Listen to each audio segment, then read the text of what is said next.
I agreed some time ago to speak at today's conference organized by Progress, often described as the moderate wing of the Labour Party. Here is the speech I am making this morning. It is time to get real about how bad international politics is with Trump and Putin in power, how bad Brexit is with both main parties letting down the country by failing to be truthful about how their own tests are not being met, and how Brexit will damage the country, how bad things are for Labour, and how the leadership needs to confront the tough questions, not pretend they don't exist, or pretend that they are all got up by a hostile media or has-been sectarian Blairites. One or two of you, judging by social media, are looking to me to give you all the answers to our political problems. I admire your trust. Sorry if I disappoint. Yes, I helped Tony win 3 elections. But I also helped Gordon, then Ed, against Cameron. Jeremy didn't ask me. I was with Remain over Leave, Hillary over Trump. More happily, I did help Macron a little, but only after working with François Hollande up to the point where he hit 4% approval, the same figure you get if you ask the global population, do you think Elvis is alive? So do not look to me for universal wisdom. But you will always get frankness, and let me be frank. We're not doing very well, are we? Certainly, if Thursday's elections are anything to go by, we, the Labour Party, are a long way from where we need to be anywhere near getting back into Downing Street. And frankly, if we cannot beat this shambles of a Tory party, we don't deserve to be in the game. More on that in a moment. In saying we, I am assuming that we here are all progressives, motivated by justice and liberty, changing society for the better, generating wealth and sharing it more fairly, a belief that where you get in life should not be dictated by your background. We are democratic socialists. We are broadly pro-European, anti-Brexit. We are broadly anti-populism and nationalism, anti-Putin's populist nationalist authoritarianism, which Trump seems to be trying to emulate. We are pro-science in the debate on climate change. We were very pro-social media when it started. Now we wonder whether the authoritarians and populists have used it better than the progressives. We wonder whether Zuckerberg is less a force for the good of connectivity than a particularly geeky new media oligarch out to gather money and power, and avoid responsibility. And, what with possible illegal funding of the referendum campaign, breaches of data law, Cambridge Analytica, foreign interference, we worry not just that we lost to liars and charlatans like Johnson, but to crooks as well. It's quite something to be the one constantly associated with so-called spin, I must confess, to amateur status compared with Trump's tweets, Putin's propaganda machinery, Banks's UKIP, Boris Johnson's Big Red Bus, not to mention Momentum's relentless messaging about their heroic role in the onward march to guaranteed victory for Jeremy. It's often said the crisis in modern politics is one of trust. But just step back for a second and look at Trump, Putin and Brexit in the context of the dictionary definition of trust, a firm belief in the reliability, truth or ability of someone or something. Take £350 million per week more for the NHS, a straightforward lie. The chief liar, instead of being disgraced, was promoted to Foreign Secretary. In the US, the liar-in-chief is now Commander-in-Chief. Trump later said so many things that would have frankly destroyed candidates in a previous era. There is a book about Russia, Nothing is True, Everything is Possible, by a guy called Peter Pomerantsev. That is how Putin cemented power. Easier in a phony democracy where you control parliament and media, and can get them to believe that the UK staged a chemical weapons attack in Syria, or in Salisbury. But Trump plays the same game. Reporters who criticize aren't reporters, they are liars. Government officials who speak truth to power are traitorous slimeballs. Believe nothing but the Trump tweets. And it all becomes normalized. Love Trump's hate goes the slogan. But does it? The haters won. Because, it seems, feeling Trump's reason. Lies Trump logic. Simple messages Trump complex realities. Wide open for an electoral model based on anger and fear. Anger at globalization, which helps some much more than others. Anger at elites. And it's Trump the billionaire inherited wealth businessman, Johnson the old Etonian, Farage the city trader, Le Pen the daughter of a dynasty, who pumped this out. It would be incredible if it wasn't happening. Key to all this anger is the global crash. The feeling that the people who caused the crash got away with it and the people who didn't had to pay a price. The first generation of parents to fear that they would not give their kids a better life.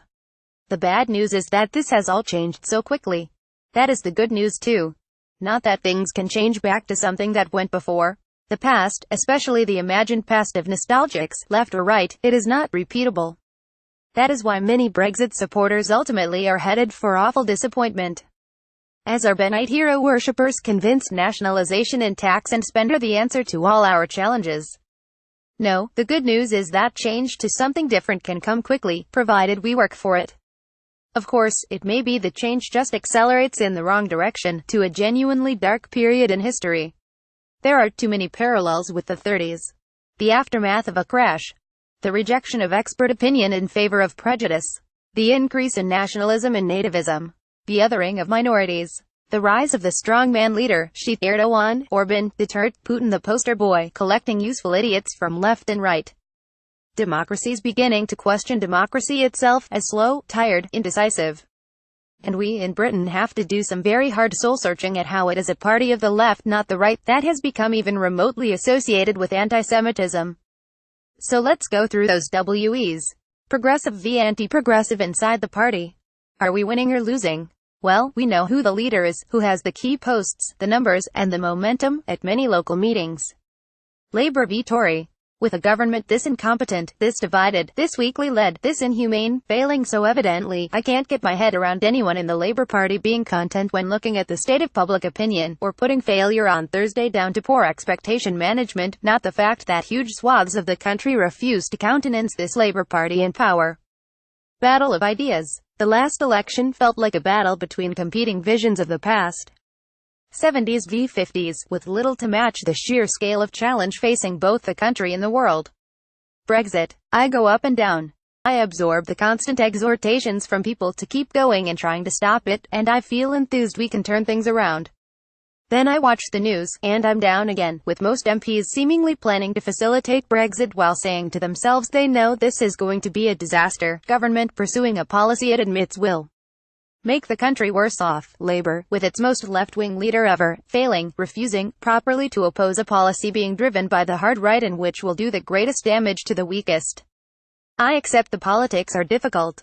The UK has never been in a situation where there was a huge national referendum in favour of something that most MPs thought a bad idea. We can't just wish away the result, nor the factors behind it. But I believe the argument for a change of course can be won and be the basis of an increase, not a drop, in support for Labour. People want leadership, explanation of what is happening in the world, decisions for the long term taken, not ducked. That is why I so strongly support those MPs and peers on both sides prepared to fight so hard for what they believe, at the risk of being called traitors and saboteurs. And why I deplore the fact that under Jeremy Corbyn, so proud of his rebellious past, many do not even treat Brexit on its merits, but rather, through the absurd reduction of every single issue, as a judgment on him. Are we really to trust the Brextremists on this? When so many lies were told, promises broken, laws on funding and data seemingly broken too? When we know how high the cost will be, the damage to our economy, our standing in the world, our young generations? No. So we have to fight. Not give in to this fatalism, because no, I do not trust this government to get a good deal, when in place of specifics they give wishful slogans. And I do not yet trust this parliament to do the right thing for the country. That is why I back the People's Vote campaign to give the people a say on the final Brexit deal. Why I back the campaign launched today for a meaningful vote at Labour Conference www.laboursay.u, and why I urge you all to subscribe to the New European, knowing that if our sales rise at the pace they are, and the males decline at the rate they are declining, I should still be alive when we overtake them. As for the grounds for opposing Brexit, remember Mrs. S. May's tests. Exact same benefits as out of the single market and customs union. Not happening. No hard border in Ireland. The issue parked. Insoluble. Free trade agreement fully negotiated by March 2019. Not happening. No payment for access to the EU market, £40 billion, and counting. A complete end to EU rules and regulations, not happening. Rule taker not maker. Continuation of all EU trade deals and new deals ready to come into force the day we leave. Not happening. Fox's fantasy. Then Labour's tests. Does the deal ensure a strong and collaborative future relationship with the EU? It will certainly be weaker and less collaborative than now. Does it deliver the exact same benefits as the single market and customs union? No. Does it ensure the fair management of migration in the interests of the economy and communities? After Windrush, would we trust this law to deal with the rights of EU migrants here and UK migrants there? Does it defend rights and protections and prevent a race to the bottom? The race to the bottom is what the Tory right wants. Does it protect national security and our capacity to tackle cross-border crime? Not according to anyone I know who is working in that field. Does it deliver for all regions and nations of the UK? No, and the government impact assessment papers make that perfectly clear. If those tests are to mean anything, Labour cannot support Mrs May's Brexit, even on what is already agreed. Nor can she. If they do, then though the Tories will be seen as Brexit's architect, Labour will be its bricklayer, and history harsh when the house comes tumbling down. Indeed, the Brexit gamble, which the leadership seem to think will win them an election, could well be the deciding factor that loses it for them. You can't face both ways forever. As Theresa May is finding, in leadership, you have to decide.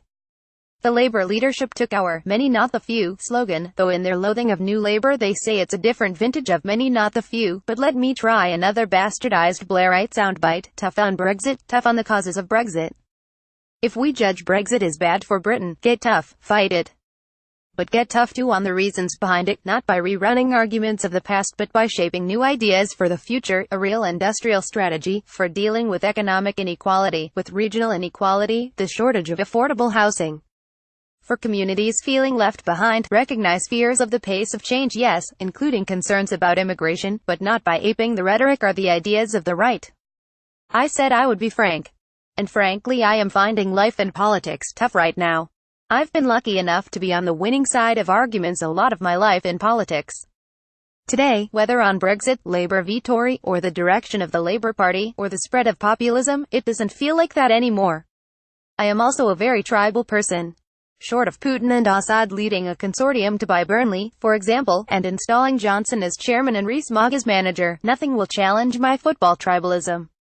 But my lifelong Labour tribalism is being pushed to the limit by the return of militant-style nastiness in local politics, by my revulsion at anti-Semitism, by the feeling that some in the leadership feel much greater animus against other Labour supporters than against Tories, by seeing in powerful positions people whose self-indulgence did so much damage to the party in the Kinnock era, by seeing how badly good people working for the party have been treated, by the paucity of new ideas and thoughtful debate, by complacency about what it takes to win, by foreign policy positions that have been a mix of naive and dangerous, because in presenting the hard left view as Labour's own, that the West is usually wrong and those opposed to the West are either right, or, if they did something wrong, it was because we provoked them, and what else do we expect? We end with the leadership desperate to doubt that the Russians were responsible for Salisbury or that Assad gassed his own people. And do not underestimate the damage that it did in the local elections. It's the same kind of politics that allows anti-Semitism, because Israel is seen as an oppressor and therefore Jewish people can't really be victims.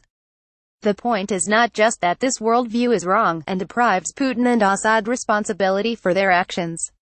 But also, the Corbyn project is sold as returning Labour to its roots, when in truth it is a departure, utterly foreign to the Labour tradition of Attlee, collective security, valuing parliamentary democracy. That's why those of us who have spent decades in the party feel so uncomfortable with it.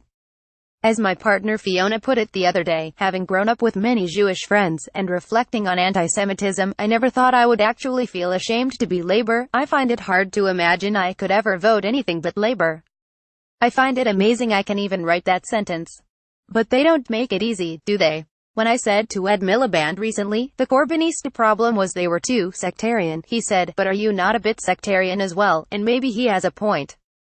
So, we need to accept Corbyn has done things we didn't, in making this a mass membership party, giving a sense of boldness to many younger people who felt our politics lacked radicalism, doing better at the general election than any of us expected, and though we can complain at the lack of new ideas, we must include ourselves in that too. But in their sectarianism, I believe they dismiss as our sectarianism any genuine concerns we raise. We have had the Brexit tests. Now here are the tests I think have to be applied before the country, for all the awfulness of this government, decide to make the change to Labour. This is not some old Blairite saying what he wants to change, though I do, but a candid assessment of the questions I believe that the people Labour need to win over, not the true believers, are asking. Amid a politics that feels broken when, as at a public meeting in the Northeast last week, I asked for hands up anyone who thinks Theresa May is doing a good job. Not one hand. Then hands up if you think Jeremy Corbyn will be the next PM. One hand. So these are 10 tests I think the country will apply. Can we imagine Jeremy Corbyn as Prime Minister in these difficult, dangerous times, able to handle the pressures, the workload and above all the tough unavoidable decisions that have to be made, every day, every hour? Can we see on the front bench the strength and depth, a team capable of forming a strong government? Are they focused absolutely on winning power for people in the country, or more concerned about power in the party?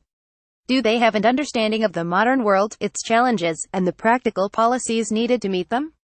A program to extend and strengthen our public services other than simply to promise more money without changing them for the better. Are they shaping ideas for a new and better future, including leading on the ethical dimensions of technological advance and artificial intelligence, or running arguments about the past? Are we confident they would make the right calls, guided by the right instincts, in foreign policy crises, and genuinely stand up for universal human values even when that means intervening to do so? Have they done the right thing to serve the country on Brexit? Or, at a minimum, enough to stop the wrong thing being done? Does the party leadership actually want to be inclusive, and build the new support base needed to win power, earn votes from disillusioned Tory voters as well as Liberals, Nationalists, Greens, and none of the above, while sustaining the backing of Labour people? Do they actually want the support and involvement of people who actively supported the Blair-Brown governments, or do they want to keep joining the Tories and the right-wing media in running them down? Am I persuaded that they see any anti-Semitism in the party as a truly dreadful thing, and are doing what is needed to be done to stamp it out with the vigor and urgency it needs? I know this will provoke the Jeremy Corbyn fan club to troll away, to say it is division caused by us red Tory scum that is damaging the party, that if only we could show him the kind of support they do, the country would see how marvelous he and his policies are, and all would be well, and P.S. what about Iraq? But the questions above are real because they are being asked, and answered mainly in the negative by people whose support we need to win.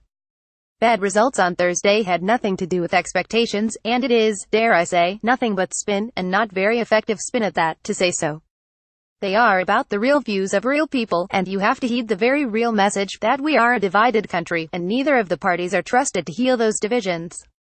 That the government is neither liked nor respected, but Labour is not seen as a viable alternative.